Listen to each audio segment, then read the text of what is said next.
Hi, everyone. Welcome back to Coast Files. This is your podcast of all things creepy, spooky, true crime, a little bit of ocean, a little bit of coast. And I'm one of your hosts, Megan. I'm Chantel. And I'm Lindsay. Okay, so this one's going to be heavy, not going to lie. I would assume that since we're all from Nova Scotia, Halifax area, you've heard of this case. This is going to be tough, guys. I cried so much writing these notes. Like, it's just something about it is so different than any other true crime case that I've, read about online or watched any YouTube videos on. It just, you can empathize with everyone involved, but I guess when it's home, it's just very, very different. So this is the April 2020 Nova Scotia Massacre. Fun. I know. Yeah. I remember this happening, and it was just wild. Like, how is this happening in Nova Scotia? And also, if you think about it, it was like mid-March 2020 when COVID really kind of came on the scene, and this was just about a month later. So I felt like we were only just kind of thinking, okay, wow, like we're home, not much is happening, and then for this to happen, I mean, there's never a good time for this kind of event to happen, but for it to happen when people were not able to connect and see each other, I guess part of that just makes it so much worse, in my opinion. People will go through tragedies at any point. It's never a good time, but people couldn't even go to funerals. Like, it was just really, really rough. God, I didn't even think about that. Yeah. So I talk about that a little bit, but because this could go very deep and there's still a lot of confusion, there's still a lot of things that the RCMP have not said. The media actually interviewing people that were involved are putting together more things than even the victims, the families are finding out. So they're learning from the media about elements of the case before the cops even go to them, which I think is probably not a good look. All things considered. So what we're going to do, I'm going to go timeline style. We're going to start April 18th, go into April 19th, 2020, mostly focusing on the victims and frankly, the timeline of events, because there's so much that, I could talk for hours and hours. I just want to shout out big time a podcast called 13 Hours. It was hosted by by Global News. Sorry, they sound so similar, Google Global. And the reporter's name was Sarah Ricci, and it's fantastic. So it's called 13 Hours, and it literally goes hour by hour from when they think it started until when it definitely officially ended. So I have tons and tons of sources. We're going to post that on the website. Podcast, though, was the big one. And then tons of articles that I found, CBC News, Global, and even some in Alberta had some really, really great sources, which I thought was kind of interesting. You wouldn't think that Alberta would have the sources they had were organized in such a easy to consume way that I was just really impressed. Okay, so here's my little intro. So over 2 days, April 18th and April 19th, 22 people and dogs were murdered by Gabriel Wortman. He's 51 years old. He was a denturist, so dental implants. Denturist. Google said that wasn't a word. I'm like, what else do you call it? He's anyway, he's an asshole, so that's it. It was the worst mass shooting in Canadian history. Wow. In Nova Scotia. Don't you just find that in little old Nova Scotia? Okay. And it's not even Halifax. I mean, really, so the province of Nova Scotia has under 1 million people. So safe to say most cities and towns are very, very small. But this took place over 150 kilometers in a very rural part of Nova Scotia. We will have a map, but essentially, if you look at Nova Scotia on the map, where the coast is kind of next to PEI, and then we have the Bay of Fundy with New Brunswick. It's kind of in that little lip that touches New Brunswick. So you can see I have a map there, and I kind of show. And he was heading to Dartmouth, which is what we know for sure. But most of this took place in kind of these smaller towns where the RCMP thought it'd be a good idea to use Twitter to communicate with people. If you're ever traveling in these parts, there's notoriously bad reception. A lot of folks use mostly Facebook for their information. I didn't have Twitter. I would have how would you get the information if you don't have Twitter? Well, that's a great point. So the RCMP sent out, I didn't focus on this, but I guess you can get that from news, but yeah. I think that it's all relative. If it's happening during the Yeah. daytime and you're in a big city, 100%. But this whole thing started at about 9:30 p.m. on Saturday, and you're in the country. You're not in Halifax. You're not even in these bigger cities that have bars and restaurants. Like, you're in a small town where it's all rural. Where this happened first was Portapique, Nova Scotia. 250 people live there full time. 250. They don't even have streetlights. Well, So not to mention the small. news at the time too was probably so bombarded with just COVID stuff that, I mean, who would exactly. have known? Like, this probably would have got lost in the sauce. Well, so it would have been that little bar down the bottom, like. But see, you'd hope that is not even what happened. People didn't start really hearing about this until the next morning, and this was all said and done by 11:30 a.m. the next day. It happened so fast. Wow. When I think back, it feels like it happened over a span of days. It was literally 13 hours, hence the name of that podcast. A very common theme of what I found in doing my own research and based on things I've read, there was a massive lack of communication, major confusion, both between the police themselves and also the people who were living in these communities, from the top down, from side to side, confusion all over the place, which is just something, this has never really happened anywhere. I mean, obviously in Montreal, there was that shooting in the 80s, that major one. Yeah. But this, it's, I guess we're fortunate. We're not used to this. So there really was no plan. I think you can go and you can have all the training that you want. You can have all the, seminars and weapons, but when it happens in real time, no one knew what to do. One thing that I thought was really nice is that a lot of the people involved are not mad at the cops themselves, the people that showed up, like the first responders. They didn't really know what to do. They were told to do one thing. So it's more so the people in charge that didn't use any kind of massive communication. We all get Amber Alerts all the time. Why wasn't that used? So these are some of the themes that come up. I know. So they had access. They had to these, but they just didn't use it. You even get alerts on your TV, on your cell phone for major weather events that are coming. Yeah. So there was just such a lack of communication, disorganization. And I think a lot of people were maybe afraid to make the first move, didn't know how serious it was. So I'm going to go through the victims first, but one of the first tweets was at, I think it was 11:30 at night. So it's already been going on for 2 hours. It was 11:30 at night. And the tweet basically just said there's a firearms issue. Just watch out. But at that point, what does a firearms issue even mean? Okay. Well, you're gonna see. You know what? Just let's get into this. Yeah. So I'm going to read you a list of the victims in order and their ages. Okay. So again, this is Portapique. This is where this all started. We go from Portapique to Debert to Wentworth, Glenholm, Shuby, and then we're essentially heading towards Dartmouth. So these are all the victims in this 13-hour period. We have Greg and Jamie Blair. They were 45 and 40. They were husband and wife. We have Lisa McCauley, age 49. That was their neighbor. We have Corey Ellison. He was aged 42. He was visiting his father at the time in Portapique. We have John Zoll and Joanne Thomas. They were aged 70 and 53. They were a retired couple, husband and wife. We have Don and Frank Galenchin. They were husband and wife. I could not find their age. I looked all over, but I wasn't able to find it. This one's rough. We have Aaron Tuck, Jolene Oliver, and their daughter, Emily Tuck. Aaron Tuck went by Friar, like Friar Tuck. Thought that was so sweet. Yeah. He was 45. She was 39. Emily was 16. There was a really great photo that everyone was sharing of her playing I want to say the violin. Really, it's the fiddle. When it's done in this style, it's the fiddle. That's and it's just nice. It's just nice seeing these people in a nice way. Then we have husband and wife, Joy Bond and Peter Bond, age 74 and 70. Whenever someone has the last name Bond, I'm instantly like, can you get a James in there? Like, do you have a son, James? It's just such even a Jimmy. It's such an opportunity. I know. Yeah. Well, I mean, she's Joy Bond, so she almost is James Bond.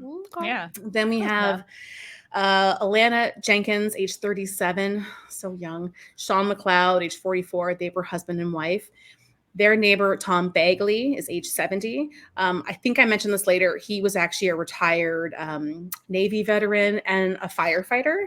And I think he was continuing to volunteer as a firefighter at age 70. I just find that incredibly impressive. Wow. Then we have Lillian Campbell Hillsop. I did see sometimes it was Campbell, sometimes it was Hillsop, which I think is her married name. So I just put both. She was age 65. This one sucks. Kristen Beaton, age 33. Like so young. Kristen Beaton was a traveling nurse, as well as Heather O'Brien, age 55. She was also a home care nurse. We have Heidi Stevenson, who you may have read about. She was the RCMP officer who this asshole ended up shooting and killing. We have Joe Weber, age 36. And the final victim is Gina Goulet, age 54.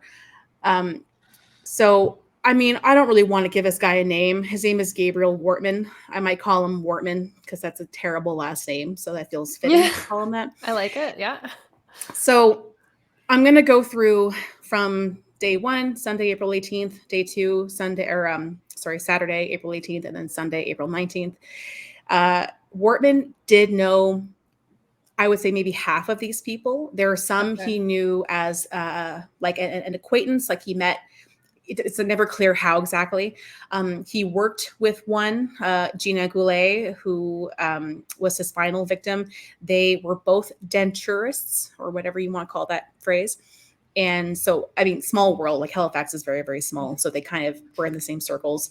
Most of these people were either his neighbors or literal strangers who he had never met, which just speaks to the fact that there was kind of a flipping point. And then it was just whoever he came into contact with.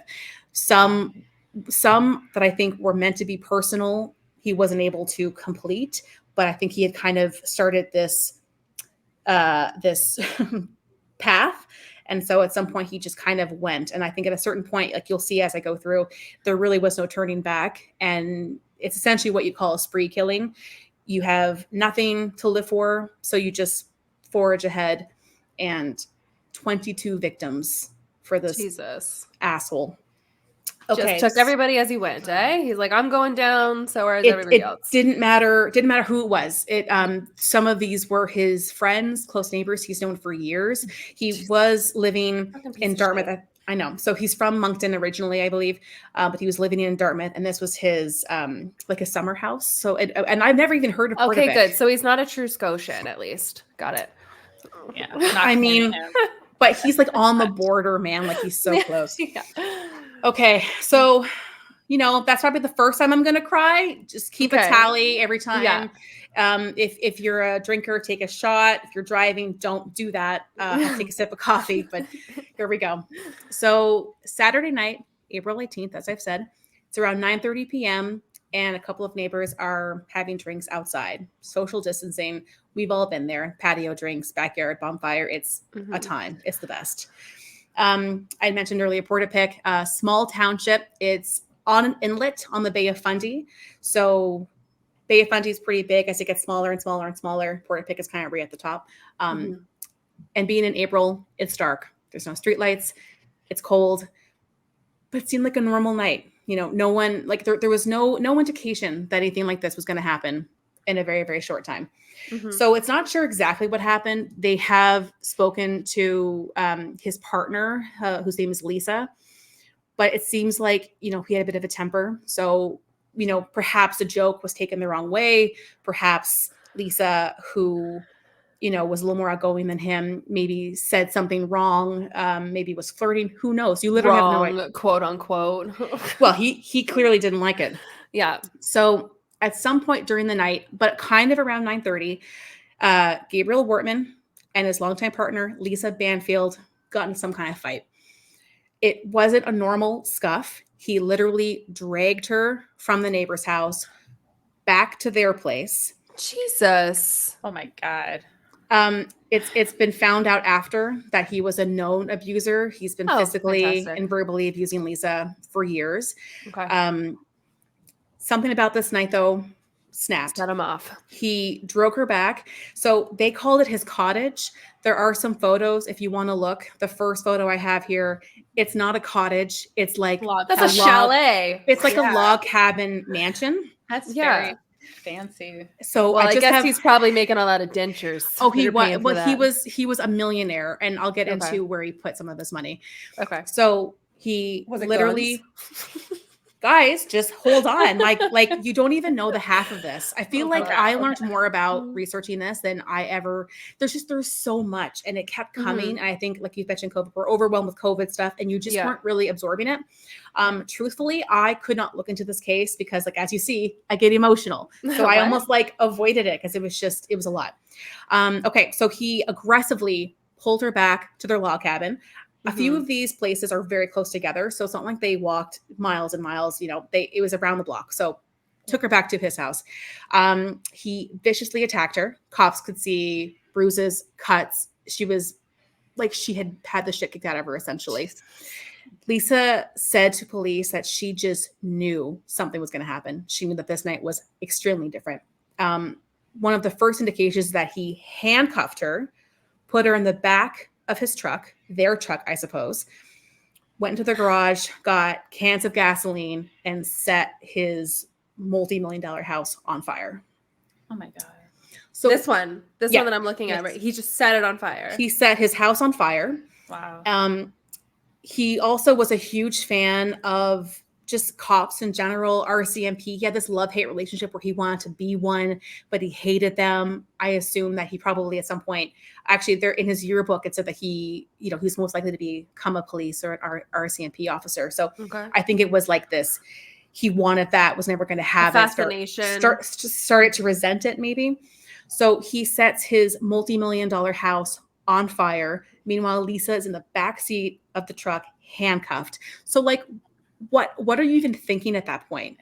I imagine though, because he's setting his house on fire, he's like, I don't need this anymore. Whatever. Exactly. Right now, so I mean, like nothing good. Like no normal person that gets into a fight is going to blow up their whole lives like this. So I mean, at that point, like that's why I said there's no going back at this point. If he were to get into a fight, handcuffed, okay, maybe he'd be arrested for assault or something. But when you're setting your house on fire, that to me is like some kind of a switch just flipped one way and there's no going back at this point. I had mentioned he was a big fan of the cops, really wanted to be one. So he had 3 registered replica police cars, which is a Ford Taurus, which sounds like a totally normal car, but I didn't know that. Those are police vehicles, at least for the RCMP. He had 3 of them. He had one at his house. He set that on fire as well. He drove a short distance to a second property. It's called the Warehouse. And when you go to like a farm, some kind of farm situation, and they have like those big like sheds where maybe they have hay, but they have like all their equipment inside, and it's like this big metal shell. So it's kind of like that, but it was really, really decked out. So if you also look at the photos, I have 2 photos of the inside. So he parked his car in it. Inside. Okay, so for those that are listening and can't see, we will post these photos on Instagram and on our website too. He has. I'll edit them into the video too. Thank you. He has a fully replicated RCMP cruiser inside this building. There is a loft. It's a fancy shed. There's a loft bedroom upstairs. I'd live in this shed. So the way it was decked out, I think it was described as like the most Canadian lodge you've ever seen. It like, there was like buffalo check everywhere. I mean, there's a birch bark. There's a toboggan on the wall. I know. So most Canadian bar you've ever been to, that's not a bar. But like this guy had money. So this is where, you would go and hang out, host parties, and everyone has nothing bad to say. My God. Well, yeah, it's a man lodge for one thing. Yeah. So, but it's called the Warehouse.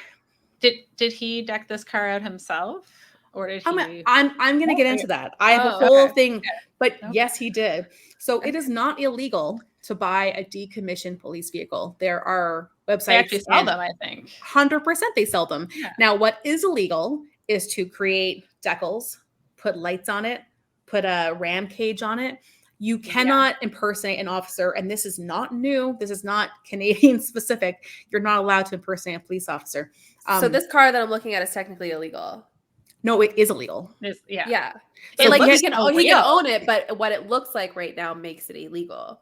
Right. 100%. The one at his house was just plain white. He had not invested money into making that one look like legit. Okay. This one he had. And it's also been proven that he's told everyone a different story. Oh, it's because I'm going to use it in a parade to honor those that were killed in the 2014 Moncton attacks.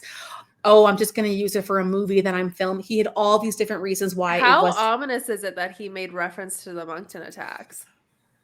I mean, so he wasn't really focusing on police, but I just think he had this arsenal, pun intended, of all these different reasons of why it was fine. Don't look into it. No, the car. No, I'm definitely not driving the car. Don't tell anybody. It's fine. He had told people, oh, I have it so souped up. So when I'm driving, I can, I can make someone pull over so I can just speed past them. No one took him seriously because he's just like 50-year-old guy who works with dentures, and he's kind of a weirdo. He's been described as a bit of an odd guy, but no one really thought that he was using this car. And there is no proof that he was using this car the way he said, but it was almost like he just thought it made him cool. Like he thought he was like this big guy. I have this police car, and he just thought it made him a badass. Okay. It's actually extremely sad. Like, wait to see how much money he put into this. Okay, so they go to the warehouse, which was like, as you saw, very much like this kind of Canadian lodge, like cop museum. It's like, so you can't tell from the photo. Obviously you can see the car, but he has other police memorabilia all over the place. He has full uniforms. Lots of bikes. He has lots of bikes. He is everything. Like he just to excess. The one thing that you cannot see, though, are all of the caches of guns that he has hidden all throughout the building. So he drives there with Lisa in the back to essentially pick up the police cruiser he's created, and also to get all of the guns in all of his arsenal to load that into the car. Somehow, Lisa escaped. I don't know if he opened the door. I don't know if she's able to get out because she's just in a truck, and she could unlock the door. She was handcuffed. And she was tied up, wasn't she? Yeah, she was handcuffed. Okay. I'm assuming handcuffs from behind, but I actually have no idea. Yeah. While he was distracted, she got out of the car, ran into the woods, and Lisa would stay into the woods for hours waiting to be rescued. In the podcast, it goes into some depth where she does go to a neighbor's house eventually. But at this point, Wortman had already left the area. So it's hours later. So she's handcuffed in the woods by herself, knowing that her, common law husband had burned down his house, burned down a car, handcuffed her, and was now loading the RCMP cruiser with guns. Fake, but it looks real. If you look at the photos, it even had full lights. Like it looked like a real police car. Yeah. I don't think anyone would ever think that was just for show or was a prop. Wasn't an amateur job. Like this looks. I'll go into some detail about how much money he spent on this car too. So this takes us now to about 10 p.m. Only 30 minutes after the fight between Wortman and Lisa, he had set fire to his summer home, one of his cars, and essentially kidnapped her. Now Wortman would go to his neighbor's house, the Blair's place. If you remember from the list, the Blairs were on my list of victims, sadly. Mm-hmm. Wortman arrived at the home of Greg and Jamie Blair, and when Greg saw an RCMP vehicle in the driveway with the lights on, he went out to see what was going on. Of course, why wouldn't you? He was shot instantly. As he laid on his deck, Jamie called 911 and told her children to hide in the basement because there were 2 young kids in the house at this time. The children did survive. They're hiding in the basement while their mom's on the phone. While she's on the phone with the 911 operator, another neighbor, Lisa McCulley, heard the gunshots, told her kids to hide in the basement. And then the next gunshot that Lisa heard would be Jamie being shot while on the phone with 911. Oh my God. And this is at about 10 p.m. So 10 p.m., people are calling 911 because Lisa also called. People are already being shot. This is a half hour. Like I couldn't believe how fast this escalated. So Lisa hears gunshots. She has no idea what's going on. She's on the phone with police. She comes outside to see the Blair home on fire. Due to the smoke, the Blair kids had escaped because Wortman was in that house while the kids were there. They stayed as long as they could. When the smoke got too bad, they ran outside and they hid in their chicken coop. This is 10 p.m. at night. There's 2 little kids. It's April. If you don't know, April is cold at night. Yeah.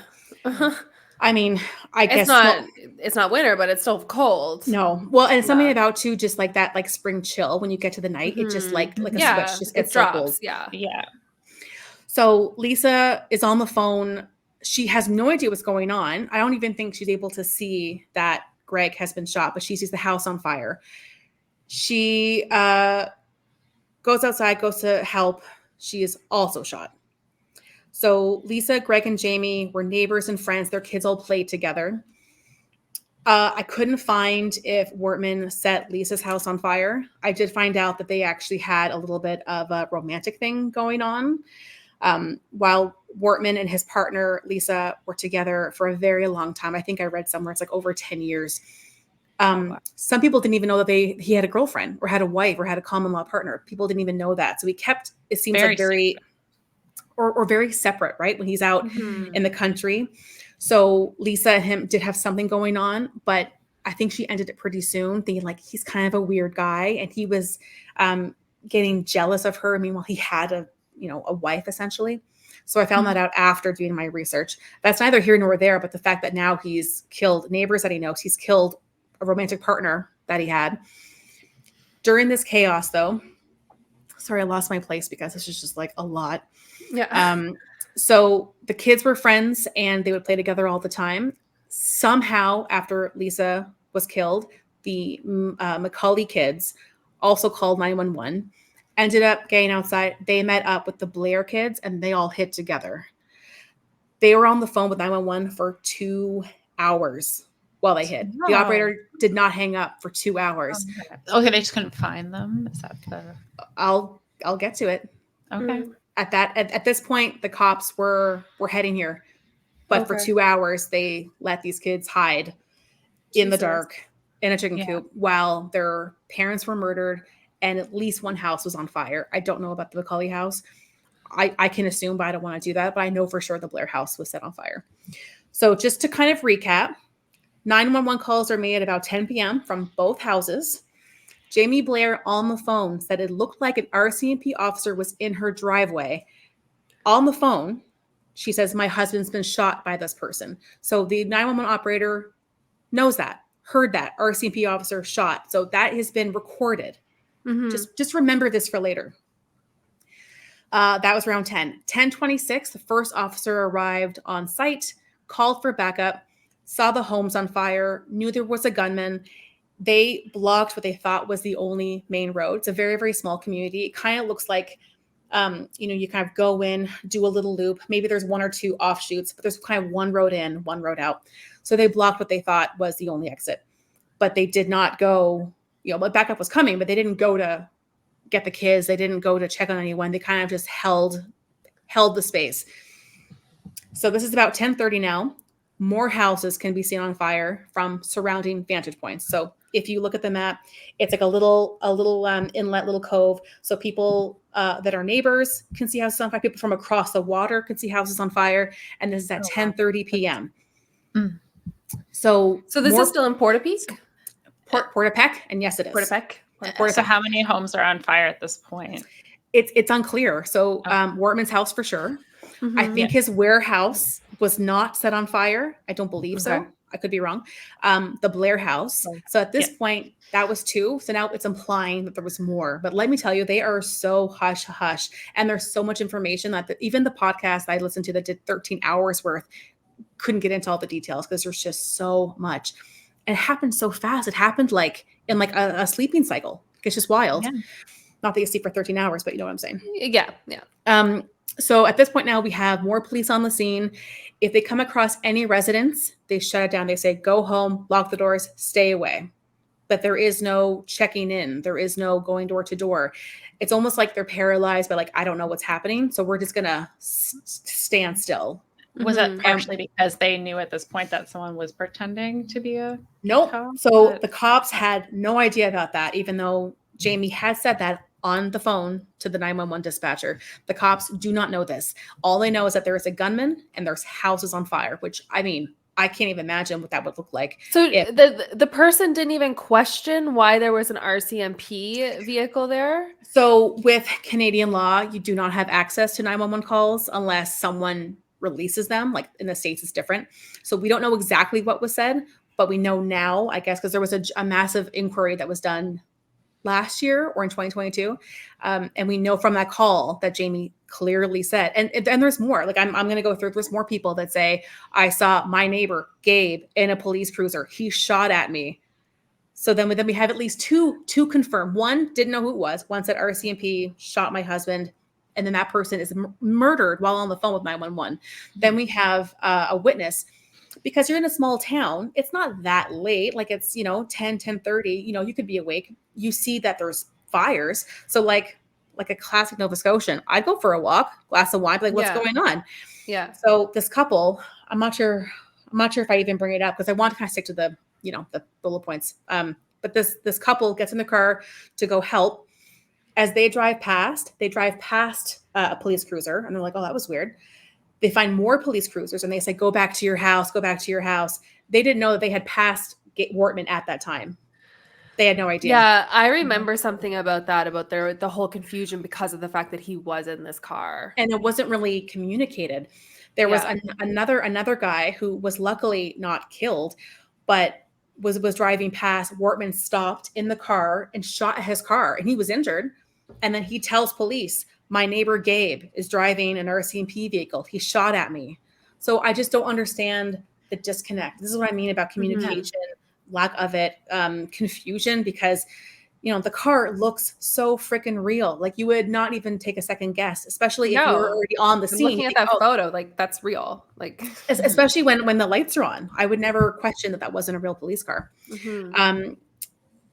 So essentially now the cops have been told in person that there's a lookalike police car.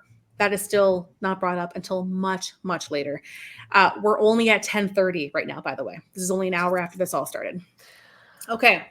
So now with homes burning, dozens of gunshots heard in this tiny community, Corey Ellison, like I said, who was visiting his father with his brother, leaves the house in the direction of the shots to see what's happening. Classic. I don't know if I would have gone out if I heard gunshots. Direction towards the shots? No, I'd be calling. I was gonna say, now living in Toronto, I hear a gunshot. I'm like, I'm inside. Like I'm just gonna duck my head down. Such human nature, very much like when we talked about the Halifax explosion. You're just drawn to the spectacle. You're curious, like the fires. Yeah. Sure. Exactly. When we lived on like the 19th floor, maybe I'd look out the window to see if I saw anything. I've had so many things happen out here that I'm always like just kind of peeking out. But if I'm on the level, I'd be in the basement. I'd be in the closet. Right.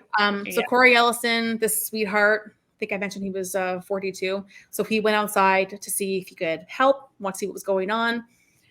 Wortman was driving past, shot him. He's dead instantly. His brother and father are at home waiting. Corey should be back by now. Corey never arrives. No. It gets so much worse, you guys. So it would be later discovered that his brother Clinton went out to find Corey. My brother should be back by now. Where is he? He went out looking for him. They didn't directly cross paths, but he saw the gunman. Of course, didn't know all the details. Sees the gunman, heard more shots. He ran into the woods to hide.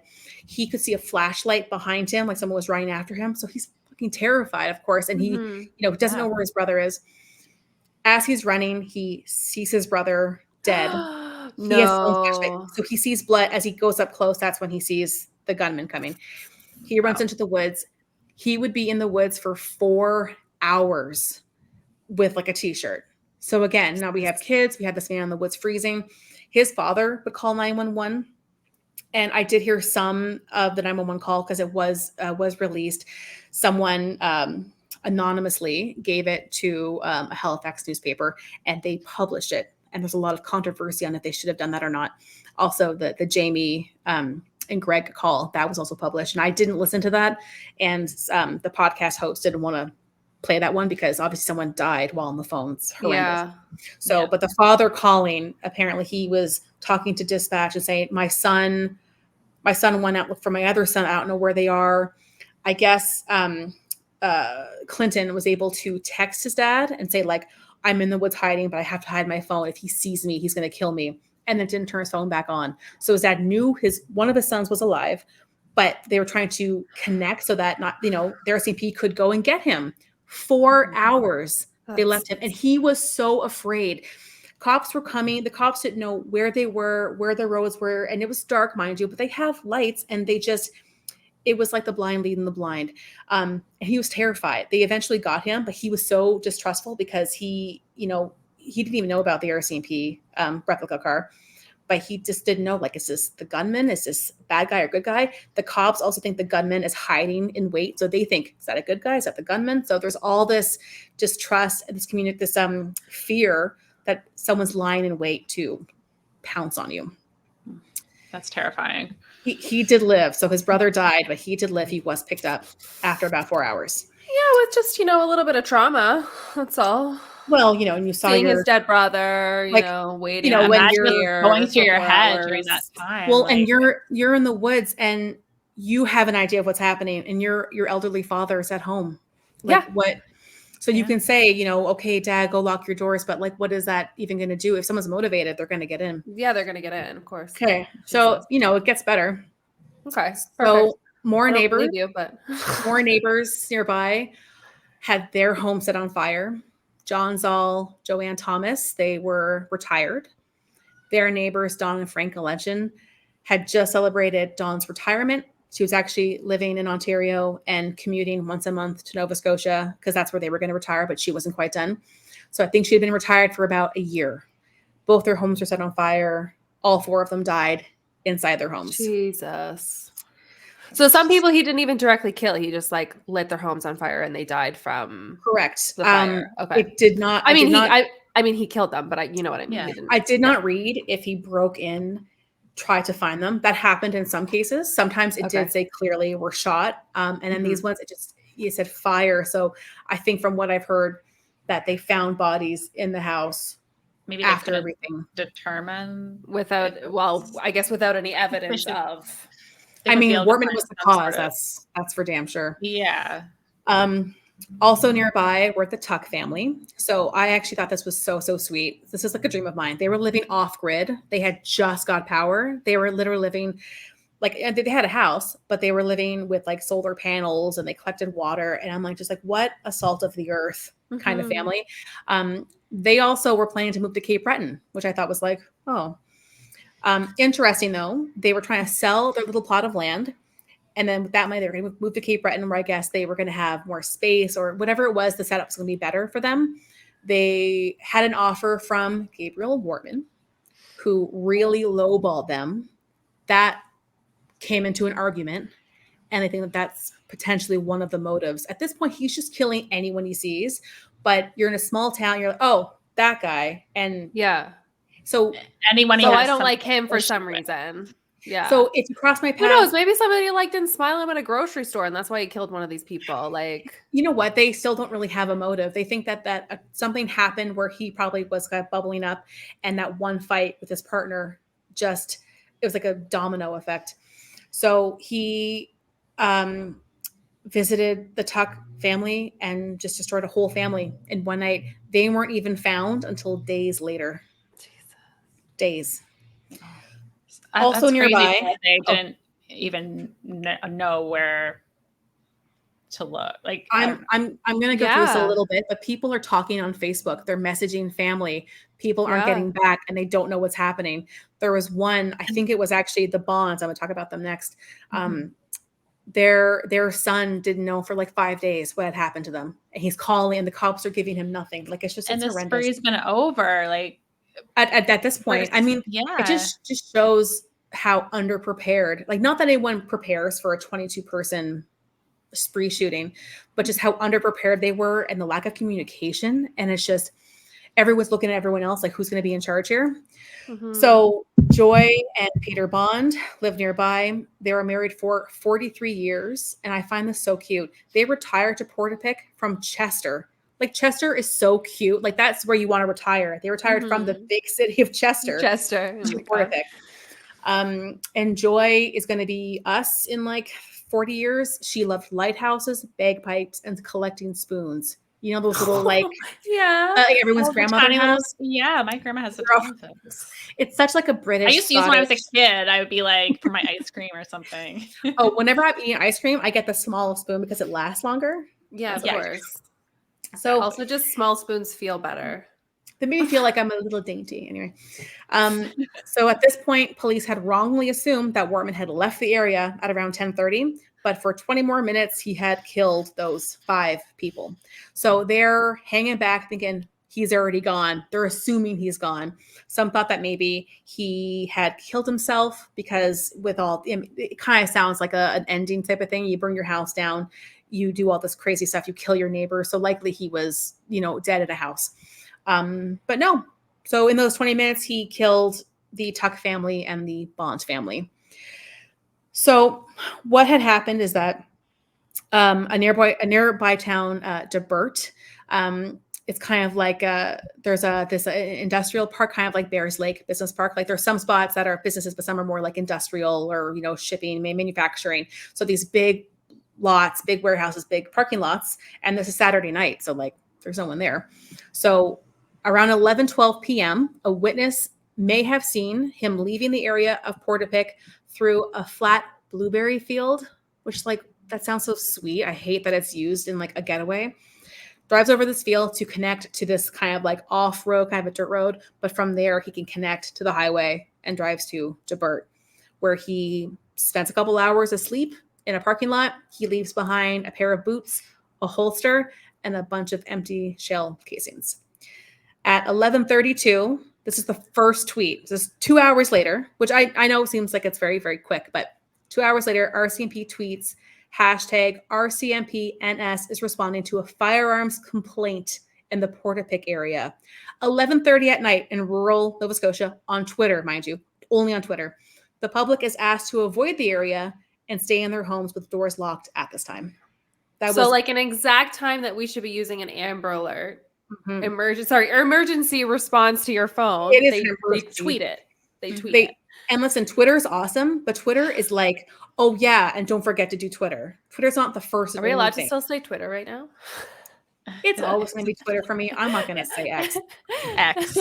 It was Twitter at the time, so it's like the artist formerly known as Twitter. So not that this is going to be light per se, but if you want to head to the photos really quick, let's kind of talk briefly. I just want to show you some of the before and after. So I mentioned, we'll post some of these photos online and also on Twitter, on Instagram, so you can have a look. So we have the Wortman residence, which is not a summer home. It's this beautiful chalet ski lodge. Exactly, like a lodge resort. And it looks like it's inside, but this is the warehouse, like I mentioned, that has the cop car inside. Then I have a vision with the lights on. See the photo of the police car kind of front and center? So that is the car he had.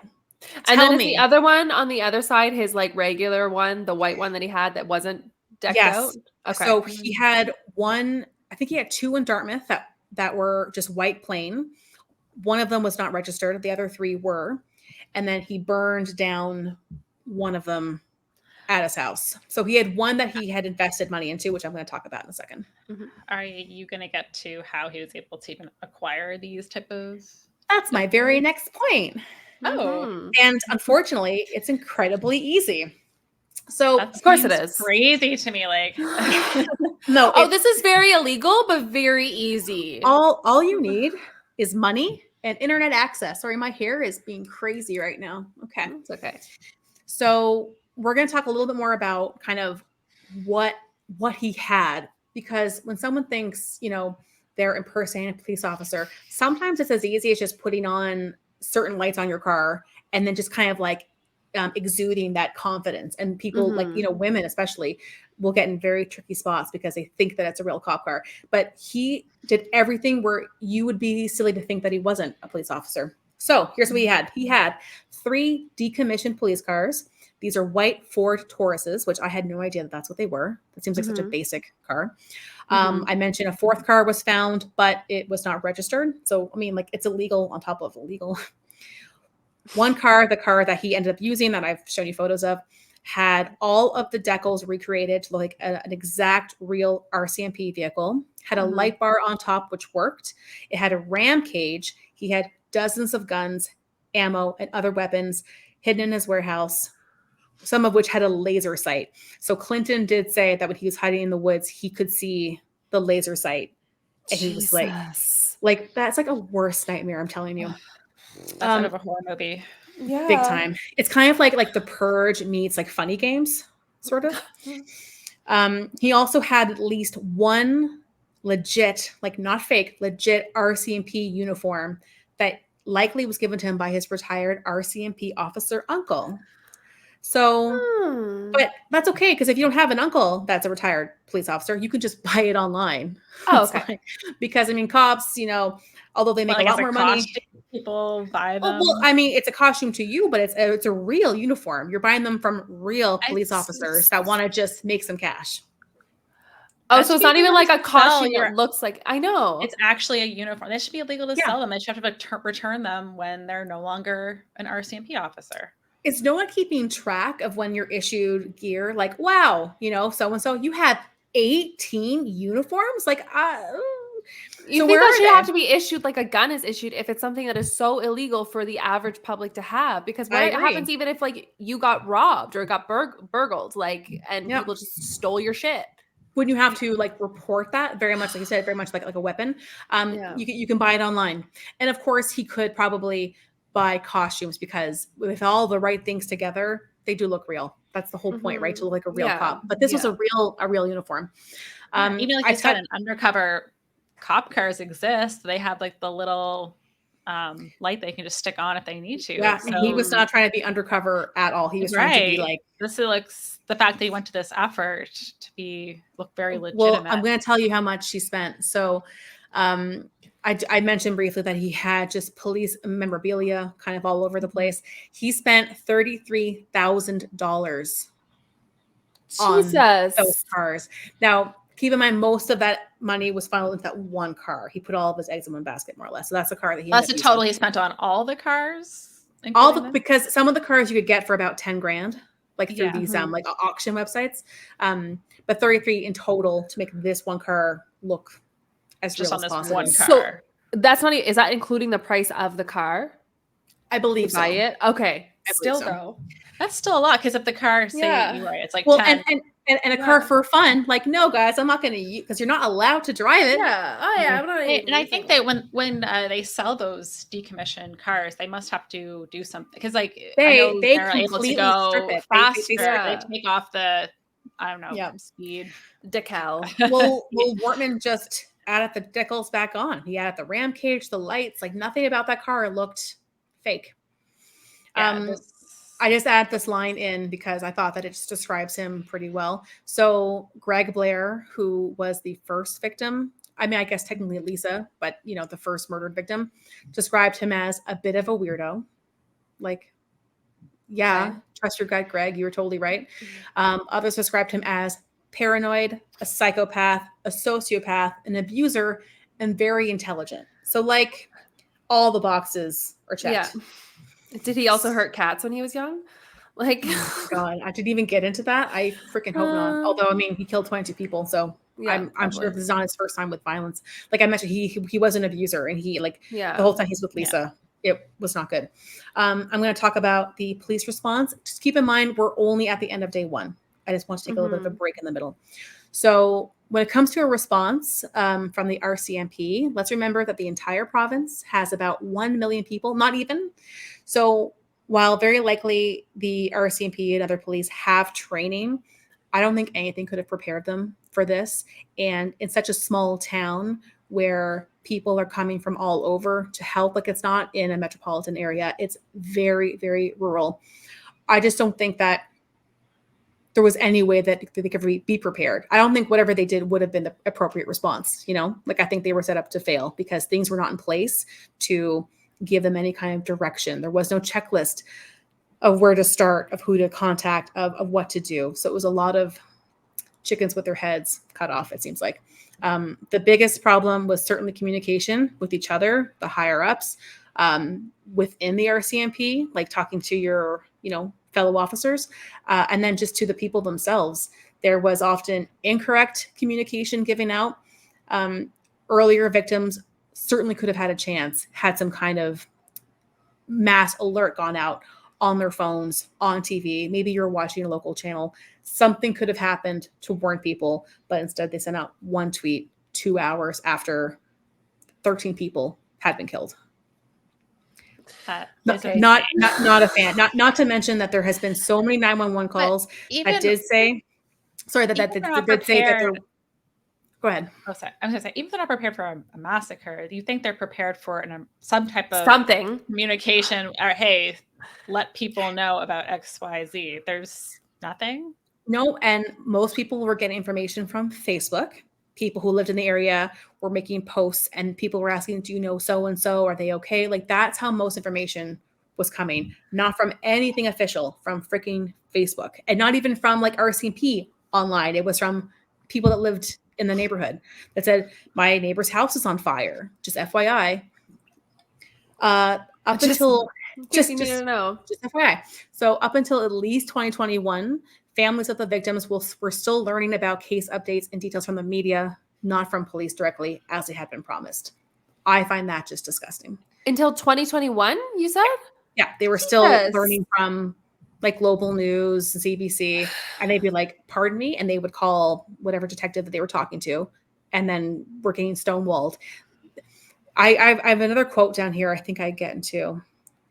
Essentially, they were getting reports, and it was just a black marker on everything, like no details at all were getting out. So when the first censoring everything. Yeah, it's better now, but when it first happened, it was like the amount of ink on this photocopy, it was just all black. When first responders arrived on the scene, keep in mind there were no streetlights, almost no light from the moon, and they had a fear there was a gunman hiding in attempts to ambush them and shoot them as they were getting out of vehicles, attending to fires, attending to victims. Others had reported that the gunman may have completed suicide and was in one of the homes burning. So there was just like, well, is he in the woods hiding? Is he already dead? No one knew. And it seemed like no one was in charge. Like, who's in charge here? Like, Dad, tell me what to do. There was none of that. Someone direct me. Some of the officers reported that it looked like a war zone. Bodies in the streets, on decks, front lawns. And we have now 4 to 5 homes on fire in a community of 250 people, which is like a small neighborhood. I couldn't even imagine. It's nuts.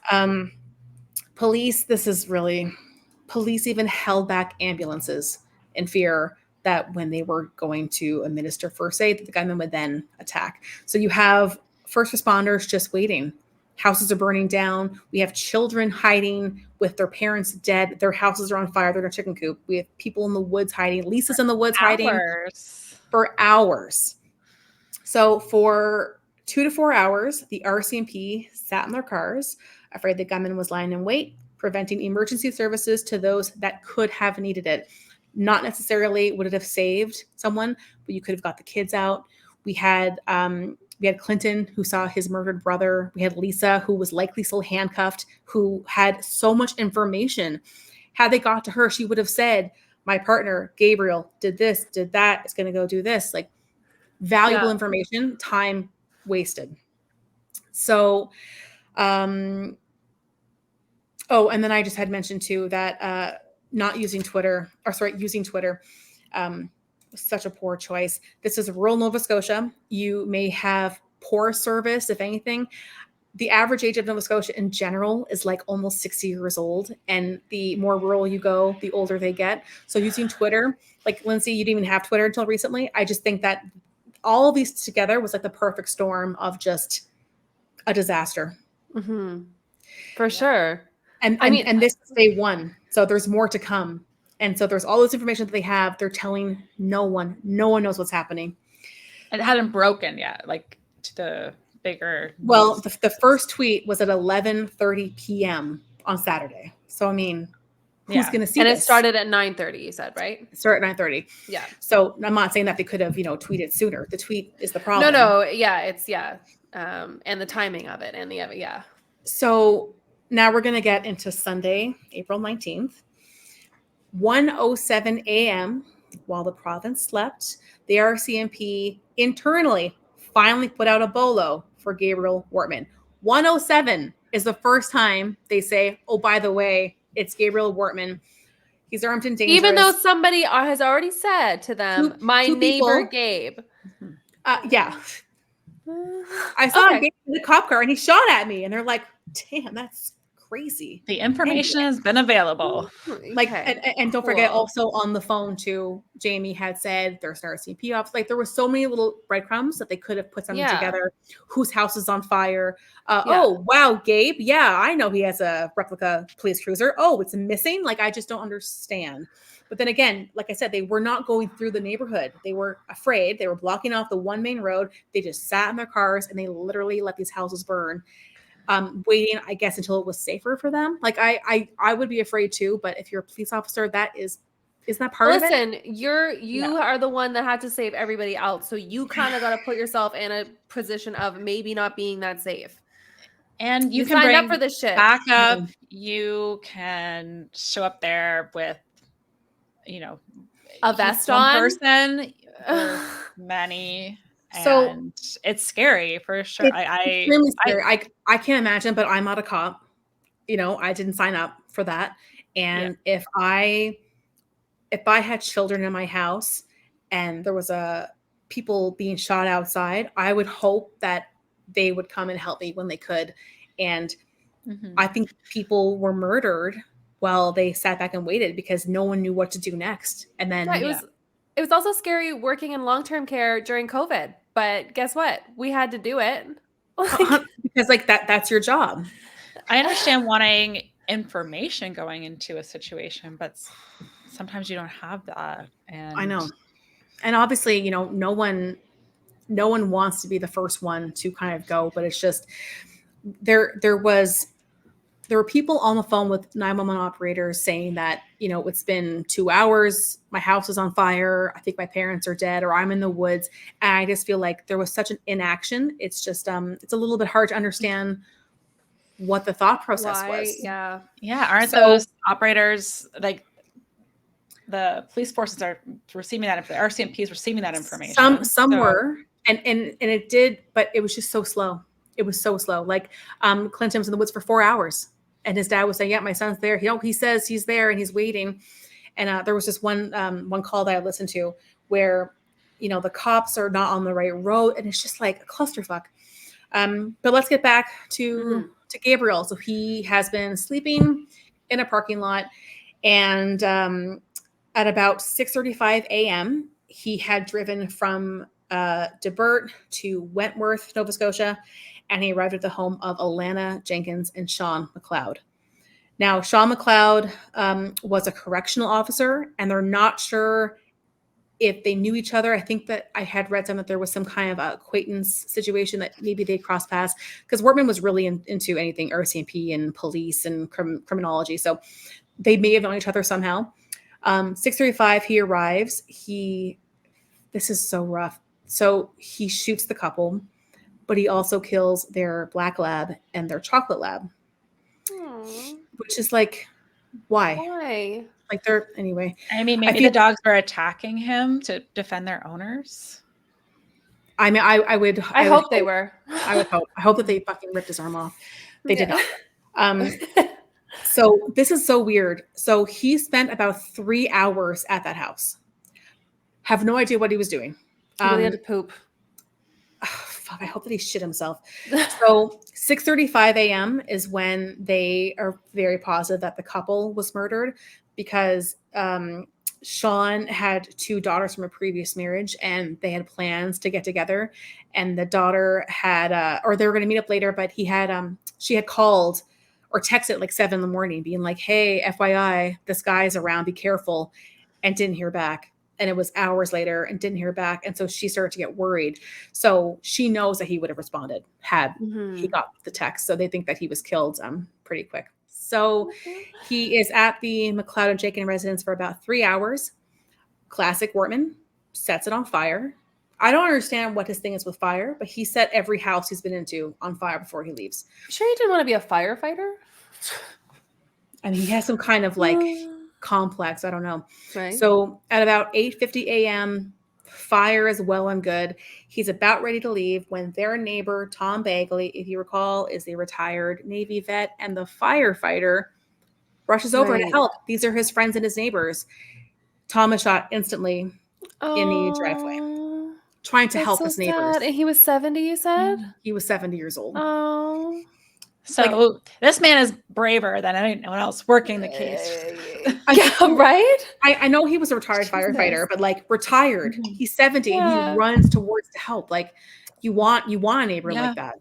Yeah. And he was shot. And there was no connection other than wrong place, wrong time. Yeah, other than just being there. That's kind of the theme for the next few points is wrong place, wrong time. Sorry, just where are we right now on the map? We are in Wentworth. We're still only in Wentworth. Yeah, and he also doubles back and he goes back to Debert. God. So at 9:30 a.m., he's now traveling south towards Dartmouth, Halifax. He had told Lisa when she was handcuffed in the truck that the end goal was to get to Dartmouth. That's where his residence was. So I think it was like he was probably going to go and burn down his clinic, perhaps. I was going to say, drive all the way to Wentworth. Guys, I wish I could tell you. It literally makes no sense. He was just, I think he just was thinking about, this, and he would just go off and he just wanted to hurt people. I think he knew that. I wonder how long he had this plan for, or if he did have this plan, or if it was just like something that So he really started going all in on these cop cars in 2018. Yeah. That's 2 years. Why? Like nobody knows why. Well, I don't. Was he just fascinated, or was there always this sinister? I feel like it was probably a combination of the both. Maybe a power thing too. Like I want to be able to. Well, I mean, he was definitely this power if I need to. Yeah, and he was like this pretty well-off guy, and I just think he liked to fight with people. He always had these like little arguments with neighbors, and so some thought he was okay, some didn't like him, but it was just like this, I'm better than you kind of thing. Why he killed some of these people, there truly is no motive. It's almost just like he had a switch flipped, and he's like, well, this is it. Like I've been feeling this way for so long, but it was not like a set date. There was no indication. There was like, I'm gonna do it. It just that's what I'm wondering. Like how much of it is premeditated type thing. Like in the not I'm gonna do it on this date, but just like I'm going to do this. It's so hard to say. Yeah, and now there's no way to find out. Obviously. Maybe he didn't know how that would look for him, but he knew that. I think that moment he probably fantasized about doing something like this for a long time. And then all of a sudden he was like, that's the catalyst. I know. So 9:30 a.m.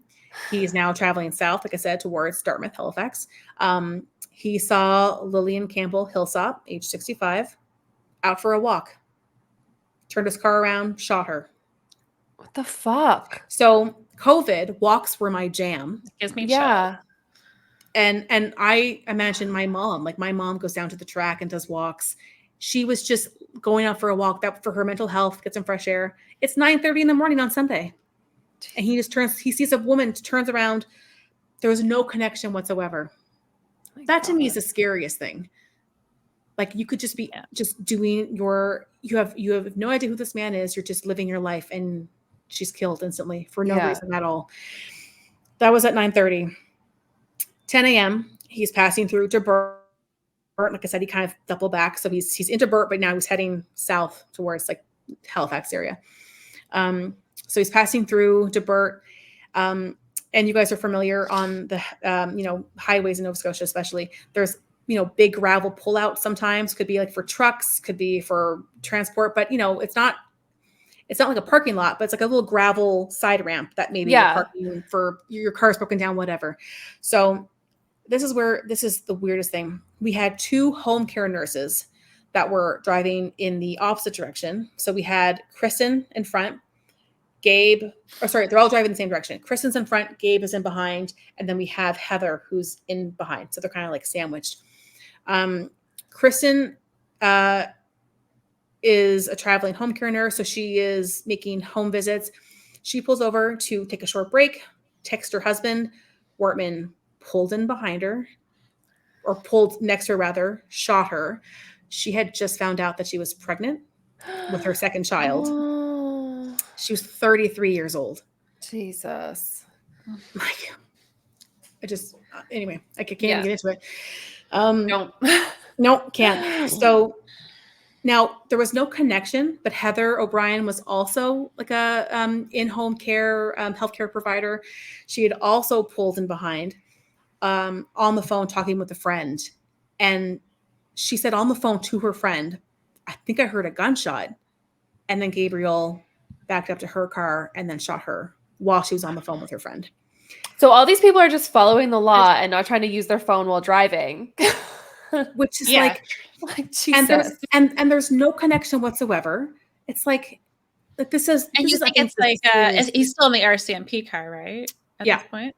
Oh yeah. So you just think, it was just an RCMP officer. Well, if anything, you kind of would stop for a second, but you wouldn't. You wouldn't like drive away. You'd be, it's a cop car. I'm parked, so it's like, what's going on? Like, you would be, I think, totally. If anything, I'm safe now that I see a cop car show up. And let me just be clear again. We're now going to get into about 10:40 in the morning. Mm-hmm. Nobody knows that there's a guy in a cop car driving around killing people. Nobody knows this. Jesus. There is one tweet from almost 12 hours ago. That is it. This is where things really start to go crazy. 10:40 a.m. near Brookfield, Nova Scotia. Constable Chad Morrison was stationed on the side of the highway, as they do, catch those speeders. Yeah. Wortman's car is approaching him, and Constable Morrison, now he kind of knows what's going on. So cops kind of know. They're not going to tell anyone why would they do that, but they kind of know.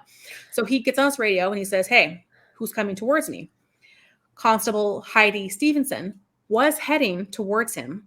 So she thought, he must see me. So she said, it's me, Constable Stevenson. I'm on the way. But it was Wortman. So Wortman pulls up right away. Chad Morrison recognizes him because, internally they're all over this. He recognizes him. You're not a woman. Not Heidi. Sorry, I guess that'd be the first. Like, Heidi, what the heck? I mean, God, maybe for a little concealer or something. Right, so Wortman drives up behind him, opens fire. Constable Morrison is okay. He rushes away, drives away. He's been shot at. He's injured, but he's okay. No one tells this to Heidi. Heidi keeps driving up. Heidi's going to exactly where they said they were going to meet. Yes? Nothing. I'm just breathing. I understand shock is there, but So in that moment, he is being shot at. He is shot. He is injured. Yeah. He's probably driving for his life. I think in that moment, it's human nature to not think right away. It's probably like, I want to get a safe distance, and then I'm going to try to grab my radio and then say, oh my God, I'm like, whatever. So don't forget, this is all happening fast. Yeah. So I think he did it on the radio. I think eventually he did, but it says that less than 10 minutes later, Constable Heidi Stevenson would arrive. Usually cops right away, if they've been shot, they're on there, unless they can't. So he did not. I don't know how he was injured. Maybe he wasn't able to get to the radio, but he left. No one told Constable Heidi Stevenson. She pulled up to exactly where she was supposed to meet him, where Wortman was. They both exchanged gunfire. So I can't imagine how scary that would be. And she's a fucking badass. They're both exchanging gunfire. Wortman does kill her. Not only does he kill her, but then he takes the gun off her body. He takes ammo out of her car, sets her car on fire, was with the fire.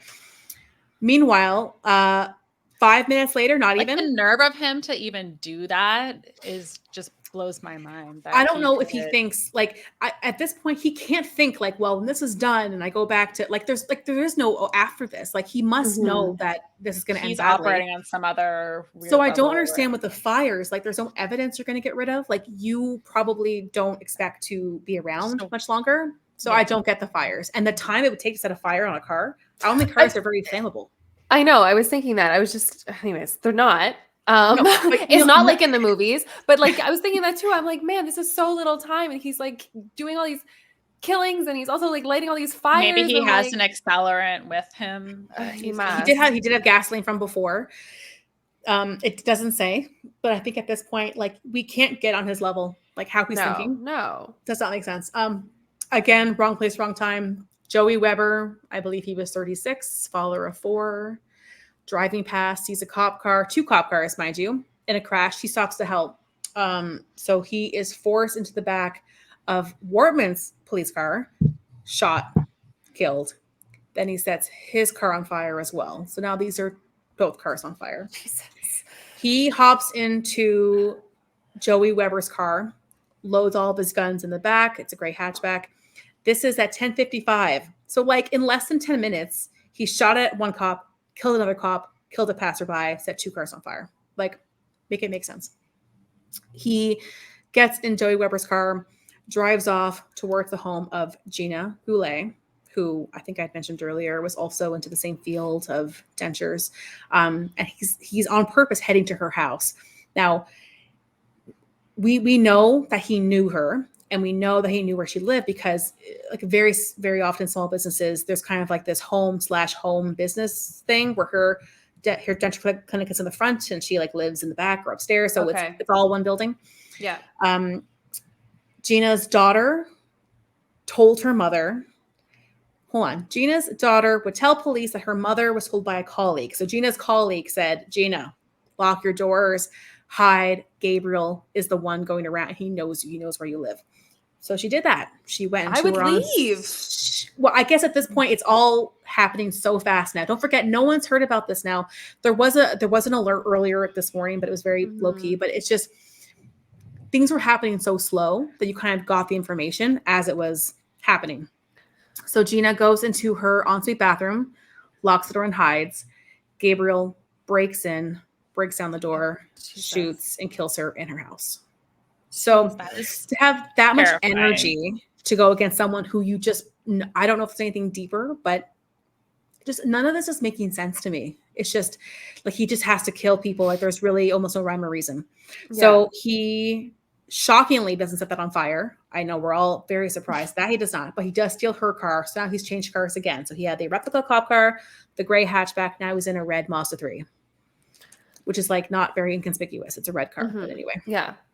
But it's less inconspicuous than the by a lot. And also don't forget, now they don't know he switched cars twice. Yes, right. Yeah. So we're at the finale. Okay. 11:24. He pulls into the Enfield Big Stop for gas. Enfield, Halifax Airport. If you don't know, that's that area. Also, Big Stops. Shout out to Big Stops. They have great hot turkey sandwiches. Love a Big Stop on a road trip. I love a Big Stop. There's actually a few in Ontario, but it's such like a core memory of like a Cape Breton to Halifax trip, stopping at the Big Stop, and then you get like the treats. And anyway, so just shout out to Big Stop. If you want to sponsor us, let us know. We'll reach out.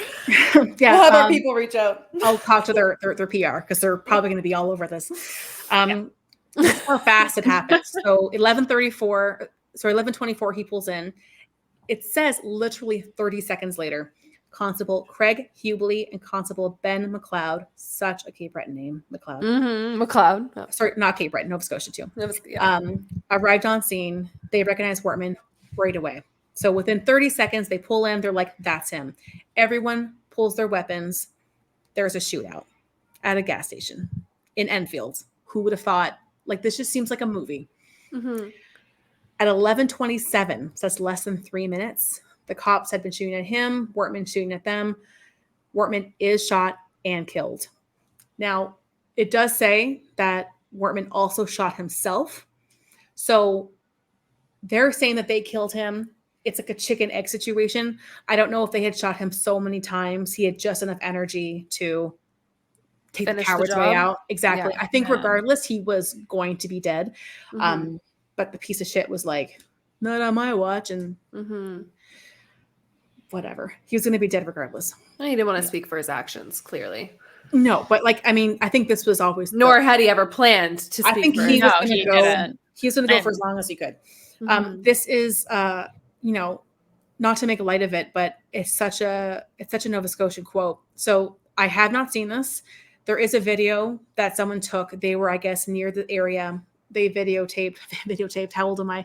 They on their phone took a video of essentially recorded a whole interaction that shows the two constables shooting at Wortman.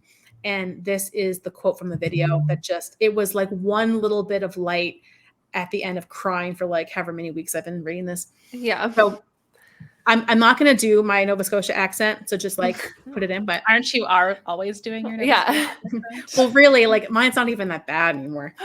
So quote, They got the killer right here. They got him on lockdown. They're going for him right now. They got the killer right here. Oh, they got him, bud. They shot him. I heard 4 shots.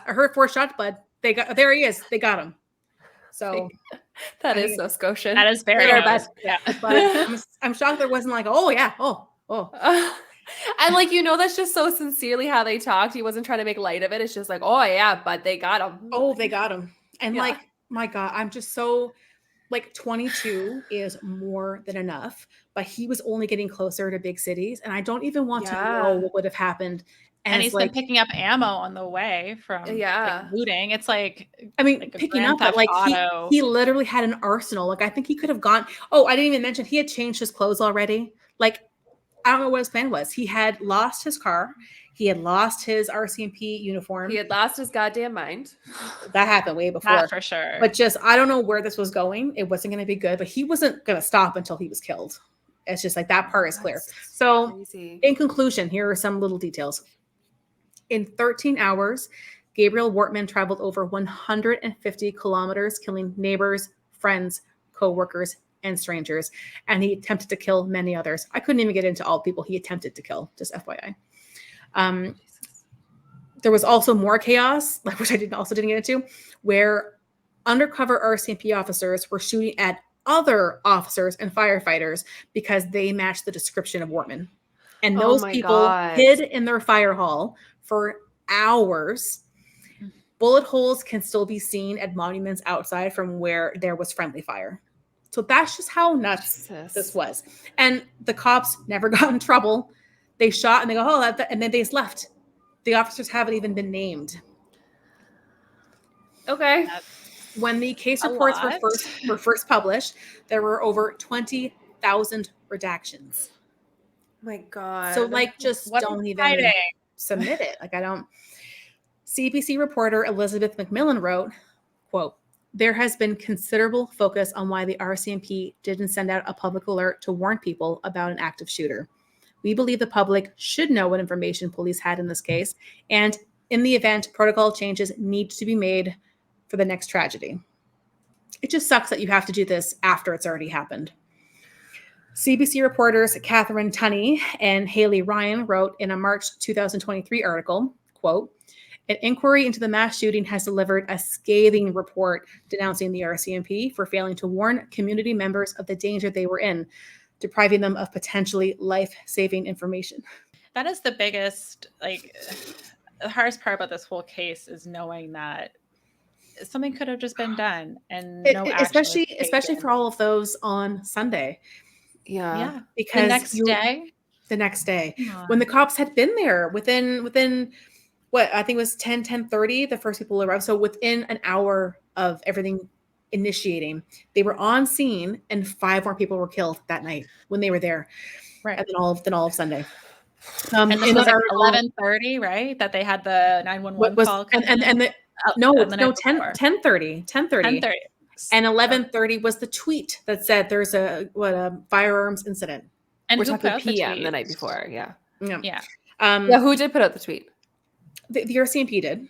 Okay. But they didn't say active shooter. They said, there's a gun. Oh, stay inside. Oh, a firearm incident can mean so many things. Did a firearm go off? Do you think somebody has firearms? There is potentially somebody going door to door killing people. And I think that, they had enough information to know it wasn't like an isolated, like a domestic incident. Like multiple homes were on fire. Like it was so much more than just something behind, closed doors for one couple. And so it's crazy to me.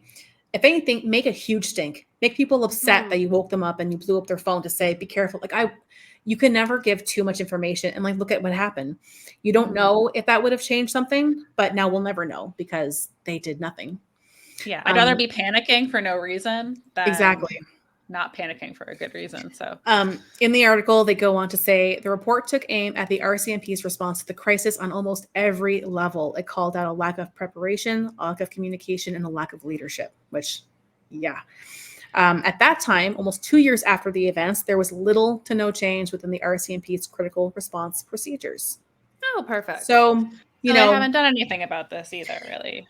No. The RCMP is supposed to be the creme de la creme of when it comes to major responses? I think that there's always good people, and sometimes you get used to just doing the same old, and it's like you don't want to do like a whole fear mongering thing, but these big shootings, and even like the fucking Alex asshole guy with the van here in Toronto, like things are happening, and they're not happening at all the way they are in the States, Lindsay, so sorry, but they're happening. And I just think that it's really scary that we're in this la land where we're just pulling people over for speeding. People have weed. This is why everybody needs a Leslie Knope who's going to take you through the... I love Leslie Knope. Take you through the emergency response of everything. I hate speeders. I am so cautious now, and especially in Chicago where people are like zipping around. You just better watch yourself because they really care about speeding. They don't care about mass shooters. Right. I have a few more bullet points, and they're all really sad. I'm so sorry. Okay. Joey Weber, who was... the man that pulled over to help Heidi Stevenson when she saw the crash, who was killed. His fourth daughter was born on Christmas Day, 2020, 8 months after his death, which I find that she'll never know her father. Yeah. Greg Blair's oldest son is now raising his brothers, and he said he wouldn't have it any other way. Sorry, we're almost done. Yeah. I wrote these. Why did I put them? Like, I already know these. Okay. I just wanted to cry. Okay. Yeah. No one look at me because I'm just going to power through. Nick Beaton, husband to Kristen. She was the 33-year-old The one that was, who was pregnant. Says their 4-year-old son, Daxton. Fuck. I'm sorry. Everybody getting drunk. Megan's crying again.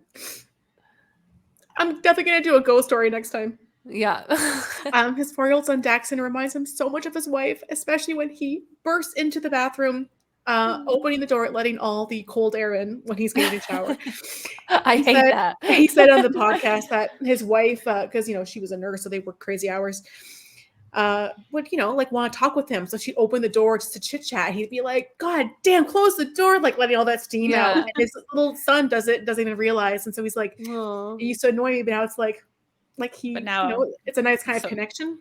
Yeah. And by the time that this goes out, it'll be near the 4-year anniversary, which I find, oh my God, this is crazy. Time is gone.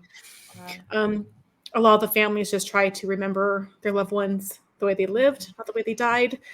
And they just hope that the RCMP continues to be open and forthright, and it's getting better. Having that big inquest come out helped. That was last year. But I mean, still, there's just so much confusion. There's so much information, and they really just want answers, and they want it direct from the RCMP. Again, I just want to say that, I have lots of sources because there's so much information, but the 13 Hours podcast was fantastic. Again, that's Global News, and Sarah Ritchie is the creator of that.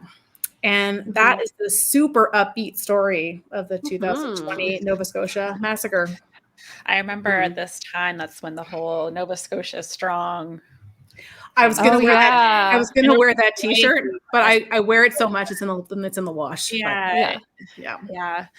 It's just such a tragic time, and I can't even imagine what those people went through at that moment. That's pure horror. And it's like I said at the beginning. I mean, you can empathize with anything. I can empathize with a plant. But when you think about not only Nova Scotia, but these rural, tiny communities where people like that have bonfires with their neighbors on the weekend. And I know people that live in areas where this happened. So I remember actually texting my friend because she doesn't live too far from Enfield, being like, "What the fuck?" But yeah, it's not fun. So everyone, go hug your loved ones, text your friends. And I'm not going to read about this case ever again. Well, thank you, Megan, for going into that for us so that we could learn about it. That was a lot fun to learning about a little take on. Little coastal crime there for everybody. Sent all your Kleenex to me. Thanks. Yeah, and you can thank her if you're drunk now. So I would apologize, but I'm not. That was my intention. Yes. Her little bleeding heart. We'll give you something lighter next time. All these tears, acting. Yeah. Okay, so let's all go to something good for our mental health. Pet your cat. I'm gonna go squeeze my cat right now. Yeah. Okay. And we'll see you guys next time. We will. Bye-bye. Bye. Bye, everyone. Thank you for listening today. We loved having you. If you liked the episode, share with your friends, family, or anyone who would enjoy it. Also, take a minute to review the Coast Files podcast on Apple Podcasts or YouTube. Leaving us a comment or like really helps. You can email us at coastfilespod@gmail.com, follow us on Instagram at coastfilespod, or visit our website at www.coastfiles.com. You can find the sources for today's episode on our website. See you next week with a new episode.